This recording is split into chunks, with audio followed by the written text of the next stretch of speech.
Pernah nggak kamu masuk ke rumah yang semuanya terlihat sempurna?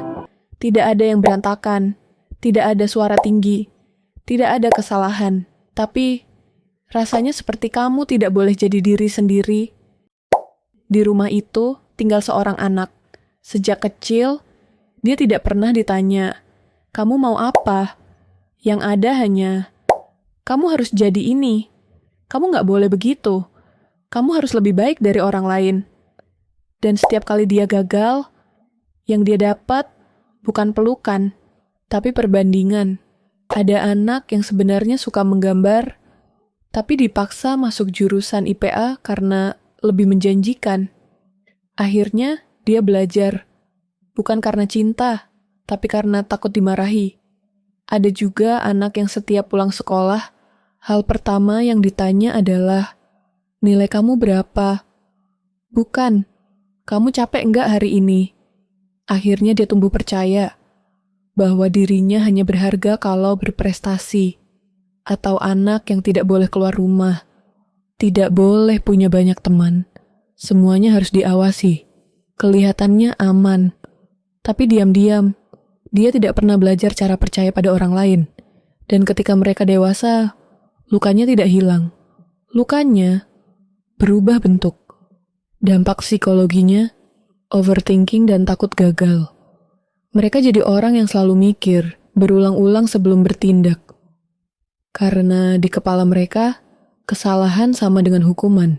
Akhirnya, banyak mimpi berhenti cuma di pikiran. People pleasing, terlalu ingin menyenangkan orang lain. Karena dulu cinta terasa bersyarat. Mereka tumbuh jadi orang yang sulit bilang tidak. Mereka lebih takut ditolak daripada kehilangan diri sendiri. Rendahnya self-worth, merasa tidak pernah cukup. Walaupun sudah sukses, tetap ada suara di dalam. Kamu belum cukup baik. Ini sering berujung ke kecemasan, bahkan bisa mengarah ke imposter syndrome. Merasa seperti penipu dalam hidup sendiri. Kesulitan mengambil keputusan. Karena dari kecil semua sudah diatur, mereka tidak terbiasa memilih. Hal sederhana seperti mau makan apa bisa terasa melelahkan. Emosi yang terpendam anak yang sering dilarang marah, sedih, atau menangis, tidak belajar mengelola emosi. Akibatnya, saat dewasa, emosi bisa meledak tiba-tiba atau malah mati rasa. Memberontak secara ekstrim, sebagian orang tidak tahan. Begitu dapat kebebasan, mereka balas dendam pada masa kecilnya. Melakukan hal-hal impulsif bukan karena itu benar, tapi karena itu terasa seperti kebebasan. Dan yang paling dalam dari semuanya, mereka tumbuh tanpa benar-benar mengenal dirinya sendiri. Tapi di sini, hal pentingnya, ini bukan berarti orang tua jahat. Seringkali mereka hanya takut anaknya gagal, takut anaknya terluka. Hanya saja, mereka lupa satu hal, bahwa anak tidak butuh hidup yang sempurna. Anak butuh ruang untuk salah, agar bisa belajar jadi manusia.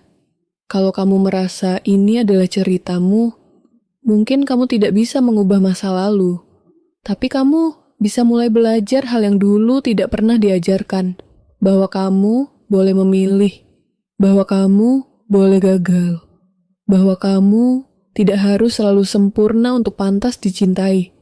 Karena pada akhirnya, kebebasan bukan tentang melawan orang tua, tapi tentang berani jadi diri sendiri tanpa rasa takut. Dan itu adalah rumah yang paling hangat yang bisa kamu bangun.